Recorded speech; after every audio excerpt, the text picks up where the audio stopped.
Hello and welcome to another unboxing video. Today I'll be sharing with you the SumLilThings December 2023 Stationery and Washi subscriptions. The theme is called Berry Last Straw.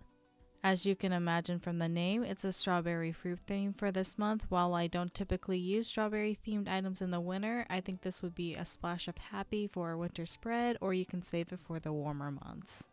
My favorite item from this theme was definitely the pencil pouch. I thought it was absolutely adorable. If you have any questions about any of the items, feel free to drop a comment down below. Otherwise, please enjoy the stationery unboxing.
Thank you so much for watching the stationery unboxing. If you like the video, please give it a thumbs up. It lets me know that you want to see more videos like this one. If you want to keep seeing my videos, be sure to also subscribe and click on that notification bell so you know when I upload my next video. Until next time, goodbye.